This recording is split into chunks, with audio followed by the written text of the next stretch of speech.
নমস্কার। আজ আমরা এসেছি হুগলি জেলা ব্যান্ডেল থেকে মা অন্নপূর্ণা চ্যারিটেবল ট্রাস্ট। এটা ছোট্ট ট্রাস্ট, এটা আমার নিজের হাতের তৈরি। আমাদের কাজ হচ্ছে সারা জেলা জুড়ে যারা স্ট্রাগল করে একটা জায়গায় এসেছে তাদের সারা জেলা ঘুরে আমার সামর্থ্য এবং সময় মিলিয়ে যেটুকু আমি সময় দিতে পারি তা আমরা সারা বছর এইভাবে ঘুরি। আমরা যেমন সকালে বলেছিলাম, আজকে একজন প্রতিবন্ধী ভাইকে আমি মেডিকেল কলেজে ডাক্তার দেখাবার জন্য নিয়ে এসেছিলাম। তা আমার পাশে দুই দিদি রয়েছেন। এই দিদিদের সঙ্গে বেশি দিনের পরিচয় না, মাঝখানে হঠাৎ আমার ফেসবুকের সামনেই দিদির ছবিটা চলে আসে হঠাৎ।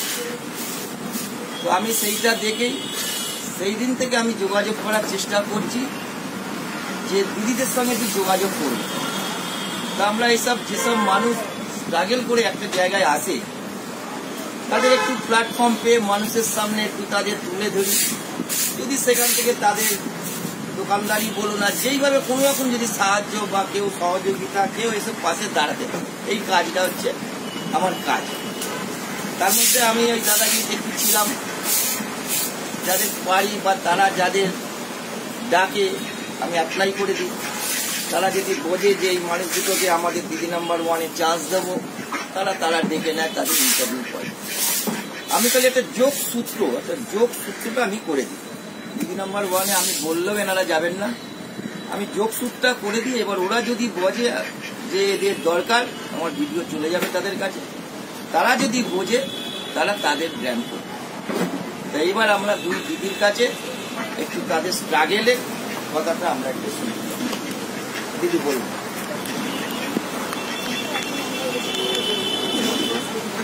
বলো না, কবে থেকে করলে, কিভাবে হঠাৎ মাথায় এলো, কিভাবে এলো হঠাৎ? ছিল আমার বাবা মায়ের দোকান ছিল, তো বাবা মা করতো 20-25 বছর ধরেই বাবা মা করেছে। মা বাবা প্রচুর কেটেছে, আমার মা অগাধ পরিশ্রম করেছে এই দোকানের জন্য। তো তারপরে হঠাৎই যখন করোনা ভাইরাসের জন্য সব কিছু বন্ধ হয়ে গেল, লকডাউন পড়ে গেল, তখন সেই মানুষগুলো কী করবে, গ্রামের বাড়িতেই চলে গেল।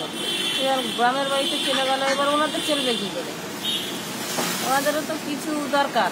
তো সেই কারণে তখন আমরাও ভালো যে দোকান এরকমভাবে পড়ে আছে, তা কী করো, আমরা 4 বোন, কিন্তু সবাই আমরা পাশাপাশিই থাকি, 4 বোন। তো দিদিকে বললাম, বোনদের বললাম যে এরকম দোকানটাও 2 বছর হতে যায় বন্ধ হয়ে পড়ে আছে, দোকানটা তো আমরা যদি শুরু করি কম করে করবো, তারপরে যদি যা হয়। তো তারপর থেকে বাবাকেও জিজ্ঞেস করলাম যে বাবা এরকম তোমার দোকানটা খুলবো ভাবছি, দোকানটা তো বন্ধ হয়ে আছে, তো আমরা খুলি। তো বাবা বলে দেখো তোমরা যদি পারো তো করো, আমরা আছি পিছনে, আমরা আসা যাওয়া করবো। বাবারা যেহেতু গ্রামের বাড়িতেই চলে গেছিল। তো তারপরে আমি আর দিদি মিলে অনেক ভেবে চিনতে করে তারপরে আস্তে আস্তে তখন মনে করলাম শুরুই করি। দিদি বললো রান্না বান্না এত কিছু জানি, সবাই আমরা অল্প মিলেমিশেই করবো। আমরা সবাই পুরো আমার ফ্যামিলির সাথে, তো সবাই মিলে অল্প করে আমরা শুরু করবো। 2021 মনে হয় না, বছর দিয়ে আড়াই বছর। এটা কতদিনের দোকান বলে বাবা মা যখন 30 বছর বেশি হয়ে গেছে দোকানটা। কিন্তু এই আস্তে আস্তে অল্প করতাম, করতে তারপরে বাবা মা আসা যাওয়া করলো। বাবার ওইখান থেকে এবার কি আমরা যা কিছু করছি, বাবা মাকে একটু হেল্প করতে পারছি না, বাবা মা কে দেখবে। আমার বাবার তো আর ছেলে নেই, আমরা 4 বোন। তো সেই কারণে বাবা মার পাশেও দাঁড়াতে পারছি, একটু সুবিধা অসুবিধায় বাবাকেও হেল্প করতে পারছি। যা করে মোটামুটি এখন চলছে। তারপরে তো আমরা নানান ফ্যামিলি থেকে আসছে, ওরা ভিডিও করতে থাকছে, কিন্তু দোকানটার জন্য মা সবসময়